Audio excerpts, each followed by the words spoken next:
பிரியமானவர்களே, இந்த அருமையான இந்த காலை வேலைக்காய் ஆண்டவரை ஸ்தோத்தரிக்கிறேன். விசேஷமாய் இந்த லெந்து நாட்களில் நாம் ஆண்டவருடைய பாடுகள் தியானித்து கொண்டிருக்கிற இந்த நாட்கள், ஈஸ்டர் என்ற பண்டிகையை அனுசரிக்கிற இந்த நாட்களில் ஏதோ ஒரு குறிப்பிட்ட மனிதர்களுக்கு மாத்திரம் இந்த காரியம் என்று பார்ப்போமேனால் அது கிடையாது.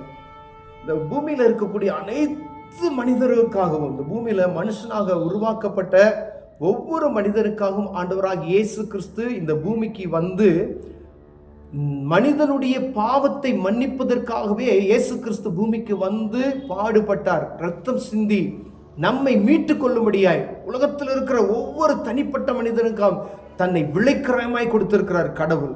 ஏன்னா நம்முடைய பாவத்தை மன்னிப்பதற்கு ஏதோ கோழி ரத்தமோ ஆட்டு ரத்தமோ அதெல்லாம் பத்தாதுன்னு சொல்லி தான் ஆண்டவர் அவரே இறங்கி வந்து தன்னையே பலியாய் கொடுத்தார்.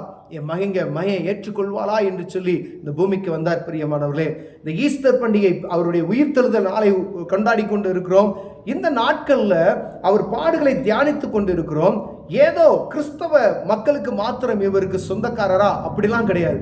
உலகத்தில் இருக்கிற ஒவ்வொரு மனிதனுக்கும் அவர் சொந்தக்காரர். ஒவ்வொரு மனிதனுக்காக அவர் அடிக்கப்பட்டார். ஒவ்வொரு மனிதனுக்காக அவர் ஒவ்வொரு சொட்டு ரத்தம் சிந்தப்பட்டது என்பதை நாம் அறிந்து கொள்ளும்படி அழைக்கப்படுகிறோம். பிரியமானவர்களே, ஏன்னா அவருடைய வருகை சீக்கிரம் வருகிறது. இந்த காரியம் உலகமெங்கும் சொல்லிக் கொண்டு இருக்கிறார்கள். ஆனா எவ்வளவு தூரத்துக்கு அது போயிருக்கு என்பதை நம்ம அறிய முடியாது. பிரியமன், ஆனா இந்த செய்தியை பார்த்து கொண்டு இருக்கிற அன்பு சகோதரனே, சகோதரியே, ஆண்டவர் உங்களுக்காக சிலுவையில் அறையப்பட்டார். பிரியமானவர்களே, சிலுவையில் அறையப்பட்ட நோக்கம் நாம் பாவிகள் என்பதற்காக ஏதோ ஒரு காரியத்தில் இந்த மனிதனாய் பிறந்த மனிதர் ஒவ்வொரு பாவம் செய்து விட்டான் என்பதை ஆண்டவர் அறிந்து மனிதனுடைய பாவத்தை மன்னிப்பதற்காக ஒவ்வொரு தனிப்பட்ட மனிதருக்காக அவர் ரத்தம் சிந்தி நம்மளை மீட்டு கொண்டிருக்கிறார். விலைக்கரையும் கொடுத்து நம்மை வாங்கியிருக்கிறார். பிரியமானவர்களே, எல்லாருக்கும் சொந்தக்காரர். கிறிஸ்துவின் உயிர்த்தெழுதல் பண்டிகை எல்லாருக்கும் சொந்தமானது.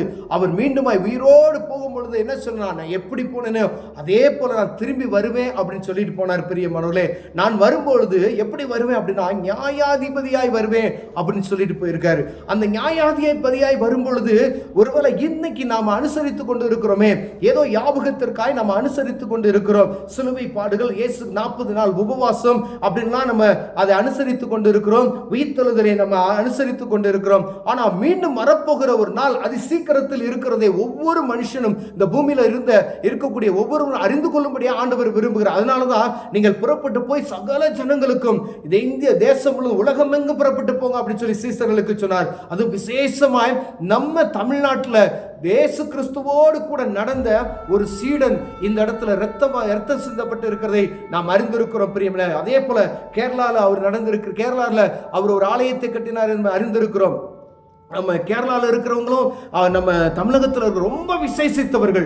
ஆனால் அந்த இயேசுவோடு கூட நடந்த ஒருத்தர், அவர் ரொம்ப சந்தேக பேரவில்லை. அவர் தோமா, அவர் விரல்ல நான் கைவிட்டு நான் ஒரு ஓட்டை இருக்கான்னு பார்த்து நான் சோதிக்காம நான் விசுவாசிக்க மாட்டேன்னு சொன்னாரு. தோமாவை ஆண்டவர் இயேசு கிறிஸ்து உயிர் தெழுந்ததுக்கு அப்புறம், தோமாவே இந்த பாரு, என் கையை பாரு, என் காலை பாரு அப்படின்னு சொல்லி ஆண்டவர் சொன்னார். பிரியமானவர்களே, அப்படிப்பட்டதான ஒரு சீஷன் வந்து நம்ம தமிழகத்தில் அவர் ரத்தம் சிந்தி இருக்கிறது நம்மை மீட்டுக் கொள்ளும்படியா என்பதை அறிந்து கொள்ளும்படி அழைக்கப்படுகிறோம். ஆனால் ஒரு நாள் வரும், அவர் வரும்பொழுது எல்லா ஜனங்களும் அவருக்கு பின்பதாய் கடந்து செல்ல வேண்டும் என்பதற்காகவே ஆண்டவர் எல்லாரும் அறிந்து கொள்ள வேண்டுகொள்ளும் என்பதற்காகவே அவர் பூமிக்கு வந்தார். அதை ஒவ்வொரு மனிதன் அறிந்து கொள்ளணும். ஏதோ ஒரு குறிப்பிட்ட இடத்துக்காண்டி, குறிப்பிட்ட மனிதனுக்காய், குறிப்பிட்ட மதத்துக்காய் ஆண்டவர் அவர் சிலுவையில் ரத்தம் சிந்தவில்லை. உலகத்தினுடைய எல்லா மனிதனுக்காகவே அவர் ரத்தம் சிந்திருக்கிறார்.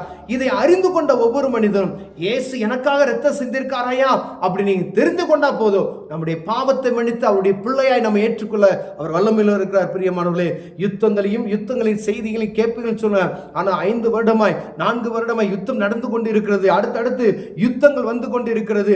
இந்த காரியம்லாம் நடக்கும் பொழுது நான் வாசற்படியில் வந்து நிற்கிறேன் என்பதை நீ அறிந்து கொள்ள என்று சொல்லி வேதம் எழுதியிருக்கிறது. பிரியமானவர்களே, இதுதான் அடையாளம் சொல்லப்பட்டு இருக்கிறது.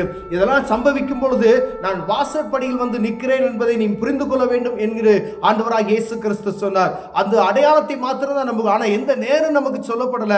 அதற்கு முன்பதாய் எல்லாரும் பாவ மன்னிப்பின் நிச்சயத்தை பெற்றுக்கொள்ள வேண்டும் என்பதற்காகவே ஆண்டவர் அவர் ரத்தம் சிந்தினார். இயேசு எனக்காக ரத்தம் சிந்தி என்னை மீட்டுக் கொண்டிருக்கிறார். எந்த ஒரு மனிதன் நினைக்கிறாரோ அவருக்குள்ளாய் இயேசு கிறிஸ்து அவர் வருவார், நம்முடைய பாவத்தை மன்னிப்பார். அந்த பரலோகத்துக்கு ஏற்ற, அந்த பரலோக ராஜ்யத்துக்கு ஏற்ற மனிதர்களாய் நம்ம மாற்ற வல்லமையுள்ள இருக்கிறார். பிரியமானவர்களே, இந்த ஈஸ்டர் பண்டிகை நம்மை சுத்திகரிக்கிற ஈஸ்டர் பண்டிகையை மாறணும். இந்த ஈஸ்டர் பண்டிகை ஏதோ ஒரு குறிப்பிட்ட ஆட்களுக்கு மாத்திரமல்ல, உலகத்தில் இருக்கிற அனைத்து மக்களும் விசுவாசிக்கிற ஒவ்வொருவருக்கும் அது ஈஸ்டர் பண்டிகை.